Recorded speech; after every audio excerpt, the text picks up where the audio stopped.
मैं श्रेया सिन्हा फिर एक कहानी के साथ आपके साथ जुड़ गई हूँ। तो ये कहानी एक गांव की, ठीक है। मैं उस गांव में गई हुई थी तो सब आपस में बातें कर रहे थे कि यार एक लेडीज अपने बच्चे को लेके जा रही थी कि इस लेडीज ने बहुत स्ट्रगल किया, बहुत स्ट्रगल किया। मतलब वो जब भी गुजरती थी तो लोग ऐसा बोलते थे मुझे भी जानने का, भाई क्या स्ट्रगल किया, क्या किया, मैं भी जानी। कसम से जब मैं उसकी कहानी सुनी ना, रूह जो कांप जाना होता है ना, मुझे लगता था कि ये सब टीवी सीरियल्स में होते हैं, बट रियलिटी में उस लेडीज़ ने वो चीज़ को सहा था और आज भी उस परिवार में वो थी। ये चीज़ शौक, मुझे तो लगा था कि परिवार वाला छोड़ के चली गई थी। आपको पता है उसका शादी मात्र 15 साल में हो गया था और 1 साल बाद उसका बेबी होने के लिए था और उसका पति आर्मी में था और मतलब बहुत ही गरीब घर से थी, जिसकी वजह से उसको दहेज ज़्यादा कुछ मिला नहीं था। जब वो शादी करके आई तो उसका पति चला गया जॉब में। आर्मी वाले तो तुरंत चले जाते हैं, उसमें वो माँ बनने वाली थी।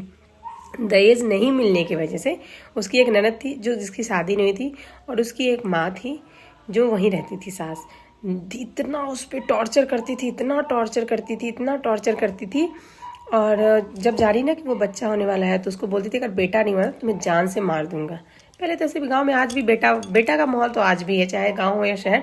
लोग फर्स्ट वैसे ही चाहते हैं कि पहला बच्चा जो हो बेटा ही हो, लोग ये चाहते हैं। कुछ हमारे जैसे हैं लोग जो बेटी के लिए तरसते हैं लेकिन नसीब में बेटी ही नहीं है।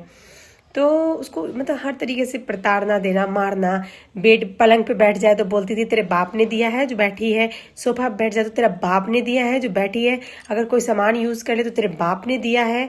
मतलब कोई सामान उसको यूज़ तक करने नहीं दिया जाए। सिलबट्टे पीसो, मेहनत करो, घर के काम करो, 24 घंटे घर के काम, प्लस वो माँ बनने वाली थी और इतने टॉर्चर किए जाते थे। और एक दिन उसके पेट में दर्द जब हुआ तो हॉस्पिटल ले जाने के बजाय उन लोगों ने एक कमरे में बंद कर दिया। और उस समय शायद बोलते थे सब कि बिजली भी नहीं होती थी गांव में। एक ढिबरी ढिबरी भी नहीं होता, ढिबरी होता है, वो जला करके उसके रूम में बेचारी किसी तरीके से जलाई, छू करके। और उसको पेन वहीं शुरू हुआ और वो वहीं पे चिल्ला रही है, लेकिन किसी ने दरवाजा नहीं खोला। बच्चे प्रसव के बाद बहुत ज़्यादा ब्लीडिंग होती है तो नहीं होता, जब रूम में मतलब कुछ दिख नहीं रहा था तो ऐसे ऐसे ऐसे ढूंढी, कोई दरवाज़ा खोलिए, कोई दरवाज़ा खोलिए, तो पूरे घर में उसका ना ऐसे 5 उंगली के छाप के निशान थे। फिर थोड़ी देर में जब बच्चे का जन्म हो गया था तो सब दरवाजा ऐसे करके गई, दरवाजा पे पिटने की, वो खोलिए बाबू हुआ है, बाबू हुआ है, क्योंकि छूने के बाद तो पता चलेगा लड़का लड़की बाबू है। बट किसी ने दरवाज़ा नहीं खोला। वैसे चिड़े, ठंडे का मौसम था, अपना सब साड़ी वगैरह उस बच्चे में ही लपेट दी और बच्चे को सुरक्षित बचा लिया उसने। और उस सुबह जब दरवाज़ा खोला गया तो उस दृश्य को देख के ना सब लोग कांप गए थे कि ऐसा कैसे हो सकता है। आखिर इस लेडीज के साथ इतना क्यों दर्दनाक व्यवहार किया गया, आखिर क्यों किया गया उसके साथ इतना